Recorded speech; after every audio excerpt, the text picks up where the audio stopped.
tarde para você que está curtindo o nosso Tarde com Deb. Estamos juntos mais uma vez em mais uma semana e o nosso assunto é importantíssimo hoje. Vamos falar sobre epilepsia. Você conhece alguém que tem epilepsia ou que já teve essa síndrome? Se você conhece, se você quer saber um pouquinho mais sobre esse assunto, eu estou recebendo aqui nos nossos estúdios Maria Emília Destro Tessari. Ela é coordenadora do Movimento de Apoio ao Paciente com Epilepsia de Limeira e também é integrante da Federação Brasileira de Epilepsia, que é a EP Brasil. Maria Emília, seja bem-vinda ao nosso programa. Agradeço-lhe pelo convite e muito obrigado pelo convite. Espero que as pessoas entendam tudo que nós viemos trazer aqui. Com certeza. E a primeira pergunta que eu já faço para você é o que é epilepsia, Maria Emília? Porque muita gente confunde epilepsia com algum tipo de doença mental, com algum tipo de retardo mental e na verdade não tem nada a ver com isso. Podem ocorrer alguns tipos de paralisias mentais, mas não quer dizer que uma coisa esteja associada à outra. Não. O que é epilepsia, Maria Emília? Epilepsia, Deb, é uma doença não incapacitante, que foi catalogada há 5.000 anos atrás, na Grécia Antiga. Essa epilepsia, essa palavra é do grego antigo. Se você traduzir do grego direto para o português, quer dizer tomado de surpresa, surpreendido, só isso. Entendi. Então é no susto. Epilepsia, sim, na verdade, acontece no susto, tanto para a pessoa que tem a crise, quanto para as pessoas que estão próximas do paciente, da pessoa que tem a epilepsia. Epilepsia não é contagiosa. Não é contagiosa e nem mental. Para você ter uma ideia, há mais de 100 tipos de epilepsia, subdivididos em 7 grupos. Desde 10 segundos até 20 minutos cravado de inconsciência.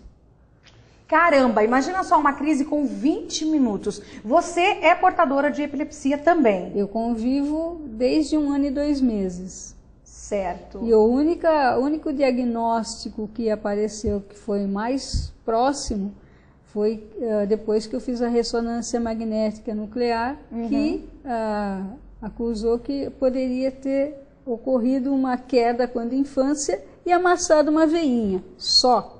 Do restante, nada mais do que isso. Então, você não nasce epilético?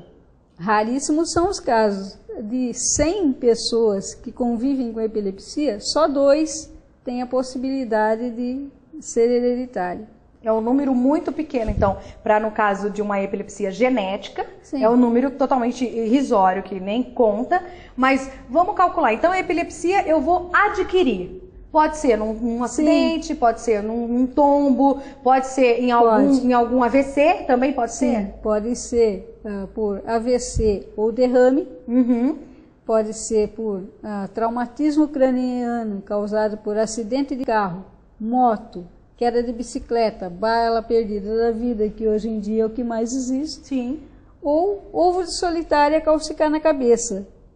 Ovo de solitária. Gente, tá aí uma coisa que é muito importante, que às vezes as pessoas não se preocupam tanto com isso, com os cuidados que devem ter. Com legumes, verduras, frutas e principalmente carne de porco e carne de vaca. Tem que ser muito bem cozida, tem que ser muito bem preparado esse tipo de alimento, porque pode causar sim esse ovo de solitária. E aí, junto com isso, pode acrescentar também a epilepsia, Maria Emília?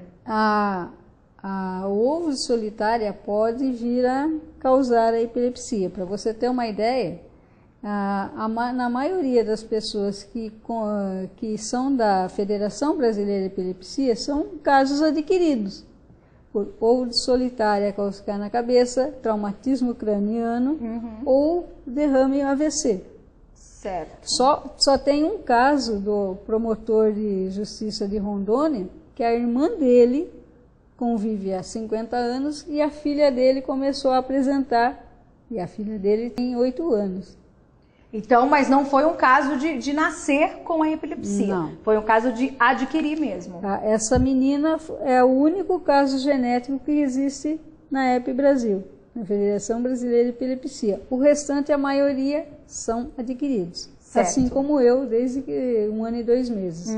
E existe muito preconceito, Marimília, com as pessoas que têm a epilepsia. Mesmo porque até falta de conhecimento da população, com certeza é por conta disso. Porque as pessoas não sabem que epilepsia não é contagiosa. Tem muita gente que pensa que vai pegar, que vai ter alguma substância, ou que você também vai desmaiar, que você também vai ter algum tipo de crise. E isso começa, em alguns casos, como a gente falou na semana passada de Down, as pessoas começam um preconceito dentro da própria casa, Marimília. Foi assim com você também? Foi.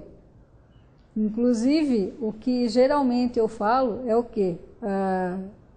O preconceito começa dentro de casa. Sim.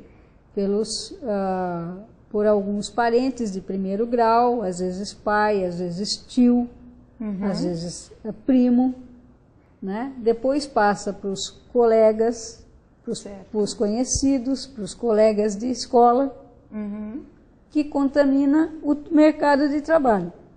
Uma pessoa com epilepsia pode ter uma vida normal? Tem, assim como uma pessoa que tem diabetes, tem pressão alta, pode ter uma vida normal. Agora imagina, você numa situação assim, você sabe que você tem o seu intelecto preservado, você chega na escola, o primeiro preconceito é na família. Falam na sua frente, você não pode, você não consegue, você é inútil porque nos é estorvo. Você não dá ouvidos para aquilo e vai tentar estudar. Sim. Na escola, te chamam de gardenal, te chamam de um parafuso a menos, te chamam de louco. Então, na verdade, o portador da epilepsia sofre de bullying o tempo todo. O tempo todo. Na família, na escola, no trabalho, em todo e qualquer lugar. O que não pode realmente acontecer de forma alguma, né? Correto. Inclusive, para você ter uma ideia, esse ano nós fomos lá em Brasília, tem a camiseta aí. Sim, deixa eu mostrar até. Marimília, eu queria também que você falasse, além dessa camiseta e além das coisas que a gente tem muito mais para falar, quais são os sintomas da epilepsia? Porque às vezes as pessoas podem até vir a ter a epilepsia sem saber, porque não conhecem os sintomas. Então eu gostaria que você me falasse qual é a camiseta que eu preciso mostrar. Daí. Essa daqui. Essa Mostra daí aqui pra gente, Vini, por favor. Olha só, essa camiseta é a de Brasília, do Encontro Nacional. Encontro Nacional de Brasília. E atrás tem o slogan desse ano. Epilepsia, certo. A pior crise é o preconceito. Atrás. E com toda certeza é o preconceito mesmo, né? Com certeza. Olha só. O pior de você não saber o que fazer é você não procurar conhecer para saber como agir em casos de crise. Quais são os principais sintomas da epilepsia, Marimília? Para você ter uma ideia, como tem desde 10 segundos até 20 minutos gravado de inconsciência, a única coisa que você consegue falar para a pessoa, que nem 10 segundos é um piscar de olhos. Sim.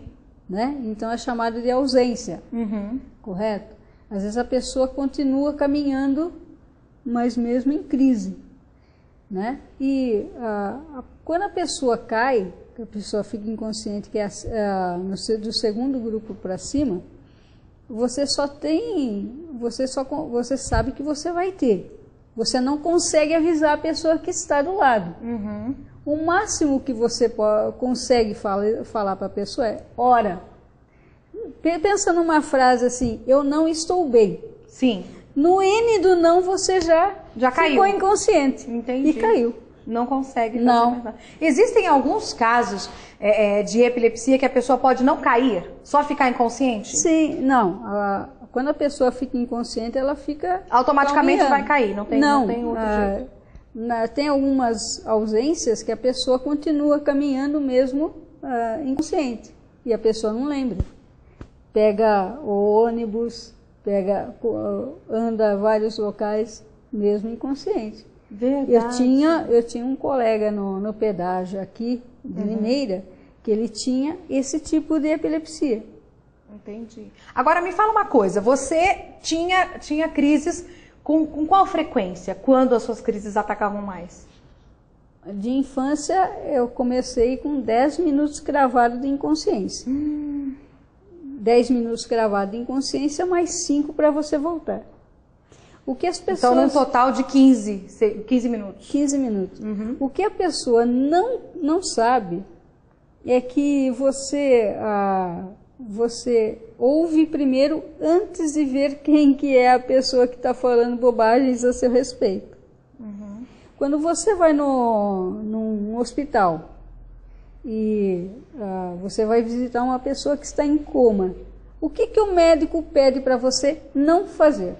Não falar coisas ruins, só falar coisas boas. E por que você acha que ocorre isso? Que ele pede, por favor, não fazer essa bobagem? Porque o inconsciente acaba recobrando a consciência e você vai saber, vai ouvir, exatamente. Por quê? Porque o ouvido é irrigado primeiro de sangue, antes da fala e antes do olho, para depois vir a face. Entendi. Então, milésimos de segundo antes de ver quem é o bobalhão que está falando bobagens a seu respeito, você está ouvindo. Quando eu era criança, quando eu voltava, muitas vezes eu não tinha 10 minutos gravado em consciência, eu tinha 8,5. E eu voltava, as crianças que estavam do lado falavam assim, não, ela é muito ruim, porque não sei o que, ela é coisa que sei.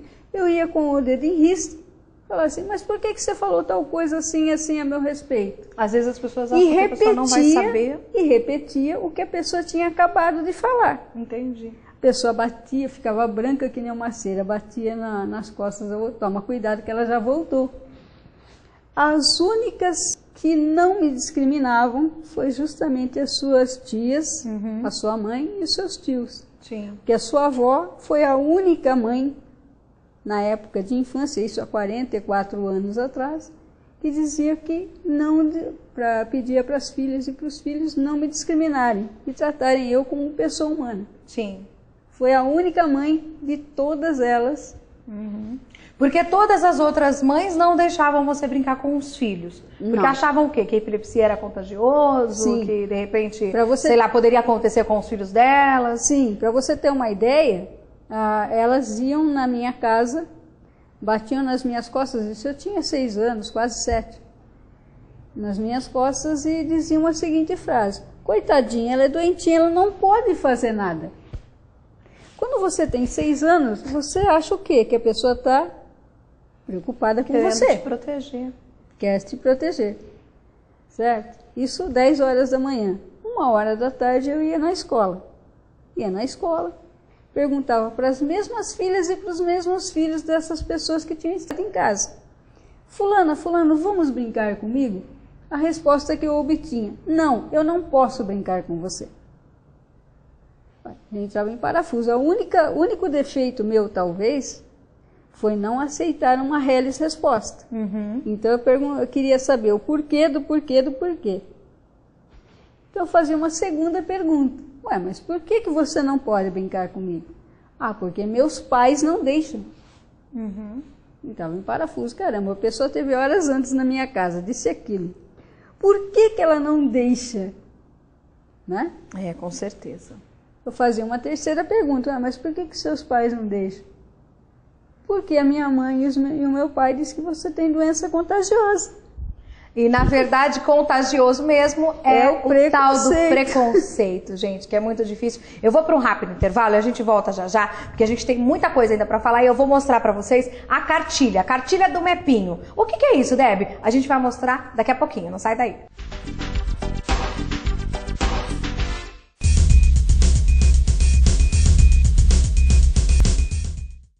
Chinas Frios Mega Shopping, o lugar ideal para comprar artigos para festas, material escolar. Variedade, qualidade, economia, venha ver. Chinas Frios Mega Shopping, sempre pensando em você. Artesanato, presentes, brinquedos, bijuterias, utilidades, máquinas e aviamentos. Tudo que você precisa está no Chinas Frios Mega Shopping. Chinas Frios Mega Shopping. Chocolate Restaurante. Cardápio diferenciado todos os dias. Sempre uma variedade de saladas, vários tipos de carnes na churrasqueira, atendimento VIP, estacionamento próprio e ambiente climatizado. Venha conferir. Rua Guglielmo 44, atrás do Colégio Politec. www.chocolate.com.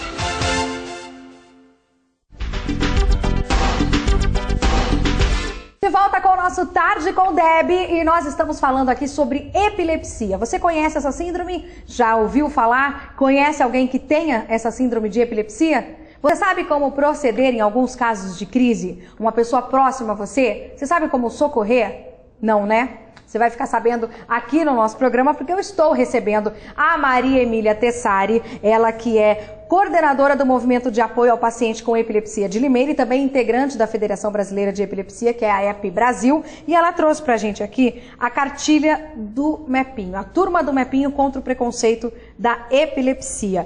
Esse foi um projeto Epilepsia na Escola pelo Ministério Público de Rondônia, e fala sobre os casos e sobre a epilepsia no geral, como proceder com atendimento aí à pessoa que tem a epilepsia no caso da crise, enfim, muitas coisas. E essa cartilha também você pode procurar aí no Google, que com certeza você vai acabar encontrando, e tem o site também, que é o vivaepilepsia.com. vivacomepilepsia.org. Esse é um site que você pode acessar, e tem também o Blogspot, que é o epilepsianet.blogspot.com.br. E essa cartilha aqui, Maria Emília, conta pra gente um pouquinho, que é o Dr. Lili, o Batatinha e a Aninha, né? Batatinha convive com a epilepsia. Certo, Batatinha aqui, ó. A Aninha é uma pessoa, é uma criança que vai ensinar como agir. Uma colega que não tem preconceito e ajuda o Batatinha. Certo. E o MEPinho é, na verdade, o promotor, né? Promotor que tem a irmã com epilepsia e a filha com epilepsia. Certo. Então, eu quero abrir aqui, ó, na página 4, que diz: o conhecimento é a melhor arma contra o preconceito. E as pessoas que querem saber mais sobre a epilepsia, que querem de repente participar de grupos, ou até pessoas que têm casos na família de epilepsia e querem se inteirar sobre o assunto. Maria Emília, como essas pessoas devem proceder? Bom, elas podem acessar o vivacomepilepsia.org e o Epilepsianet Blogspot. Certo? Certo. Por lá elas vão saber como proceder. E se você quiser também, tem aí o telefone e o e-mail da Maria Emília, você pode entrar em contato também, que ela vai encaminhar você para o melhor órgão aí, para você saber e conhecer um pouco mais de epilepsia. Pior do que querer fazer e não poder, é fazer e não saber como proceder. Aí disse a Aninha na cartilha do MEPinho. Como a gente deve proceder nesses casos aí de crise, Maria Emília? Para socorrer uma pessoa que está em crise, sim, correto? Então, a melhor coisa que você faz é posicionar, se a pessoa caiu, posicionar de lado a cabeça para a baba, a saliva sair. Certo. Proteger a cabeça para não dar mais hematomas.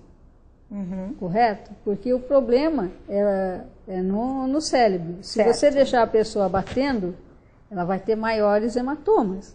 Então não vai adiantar. Né? Tirar as coisas que possam que possam vir a machucar a pessoa, desafrouxar a gravata quando é homem, essas coisas. E uma coisa muito importante, na maioria das vezes, quando a pessoa cai, ela está inconsciente. Sim. Certo? Se ela está inconsciente, ela não sabe o que está ocorrendo. Como que ela vai falar para o médico o que ocorreu se ela está inconsciente? E na maioria das vezes ela vai no médico sozinha. Como que ela vai explicar? Certo. Né? Então as pessoas precisam ter calma, esperar a pessoa voltar da crise para poder explicar o que aconteceu e como aconteceu. Porque, é claro, a pessoa vai falar, não, a pessoa de repente teve uns 5 minutos, caiu e já era. Não, tem que explicar como foi. De repente a pessoa pode estar até acompanhada com alguém, só que a pessoa pode, até pelo nervosismo, não prestar atenção nos detalhes. E é preciso que se preste atenção nos detalhes para que você explique direito para o paciente, para a pessoa que é portadora da síndrome de epilepsia, para que ela possa explicar e divulgar também para as outras pessoas como isso pode ocorrer e como pode fazer para melhorar ainda mais, né? Correto. Certo? E também aqui está escrito, se a duração for maior que 5 minutos de crise, chamar uma ambulância. Por que nestes casos? Porque na realidade, como tem desde 10 segundos até 20 minutos gravado de inconsciência, acima de 5 minutos a pessoa enrola a língua e trava a epiglote. Na maioria das vezes a pessoa acha que vai engolir a língua. A língua não é engolida porque ela é uma coisa que está travada na boca. Mas se você, travando a epiglote, ou seja, a campainha, e você deixando a pessoa normal, sem virar de lado, a pessoa, a saliva, ao invés de ir para o esôfago, ela vai para a traqueia. Sim. E você vai assistir uma pessoa morrendo por afogamento mecânico. Que automaticamente, se ela está inconsciente, ela não vai conseguir engolir nem a saliva. Não. E aí, acaba morrendo. Afogamento mesmo, mecânico. com toda certeza. Aí, você estava me dizendo que as suas crises começaram com 10 minutos. 10 minutos. E hoje, você ainda tem crise ou não? Raríssimas vezes, menos de 1 minuto e meio. Menos de 1 minuto e meio. Isso quando ocorre. E você sente o que, Maria Emília, quando você vai ter a crise? Você sabe que você vai ter ou não? Eu sei que eu vou ter a crise, parece que está travando tudo, parece que não desce ar, nada. Só que é aquela velha história, você pode ter por parte emocional, por uma coisa assim mais complicada, a preocupação, além da parte emocional, psicológica e orgânica. É porque muitas vezes as pessoas pensam que epilepsia é um problema, além de ser mental, as pessoas acham que também é um problema físico. Sim. Só que, na verdade, a epilepsia é um problema muito mais emocional do que mental e físico, não é, Maria Emília? Sim. Porque é como se fosse uma depressão, gente. Que depressão as pessoas acham, isso aí é frescura. Mas não é, não tem nada a ver. Porque as pessoas acham, às vezes, que, nossa, o emocional está sobrecarregado, o corpo acaba gritando, não é? E aí, nesse caso de epilepsia, também é uma forma do corpo e do organismo poder se precaver do que pode vir a acontecer, né? Para você ter uma ideia, só em 1984, cientistas canadenses e alemães perceberam que a epilepsia tinha uma parte emocional. Entendi. E não só orgânica e psicológica. Certo. O tratamento de epilepsia é feito com o quê? Com medicamento? Com tratamento psicológico? Sim. 70% das pessoas que convivem com a epilepsia têm a epilepsia tratáveis só com um medicamento. E de preferência, se tiver uma psicóloga, se tiver um psiquiatra do lado, sendo tratado por uma equipe, ótimo. Só que na maioria das vezes isso não existe. É só neurologista mesmo. Entendi. E aqui tem uma revista da ASP de Campinas, que é Assistência à Saúde de Pacientes com Epilepsia. Você mostra pra gente? Nós estamos já com o nosso tempo estourado, a revista Sem Crise. E nesta revista teve aqui a entrevista da Maria Emília e também do Eduardo Caminada Júnior. Ele é de São Paulo, é paulistano, e ele também é portador de epilepsia, ele convive com a síndrome já faz tempo, e ele também é professor, enfim, físico e muito mais. Foi em 2005 essa revista, né? 2005. Esse daqui, pode mostrar o Eduardo, que ele faz parte também da federação. É um dos diretores da epilepsia, vivacomepilepsia.org. Certo, esse é o Eduardo. Aí tem aqui, vou virar a página, tem aqui a Maria Emília, quando fez essa entrevista. Maria Emília, para a gente terminar aqui o nosso assunto de epilepsia, qual que é o recado que você deixa para as pessoas que se descobrem com epilepsia no susto? Qual é o recado que você deixa? É uma síndrome normal, não há necessidade de nada. Inclusive, eu gostaria de falar sobre as personalidades que convivem com a epilepsia. Sim, corra então que o nosso tempo está urgindo. Porque na realidade sempre se foca na... Nós temos aqui até o livro do Machado de Assis, que é uma das personalidades. E desse Geraldo... Mostra pra gente aqui, Vini, por favor. Pode ir falando, Maria Emília.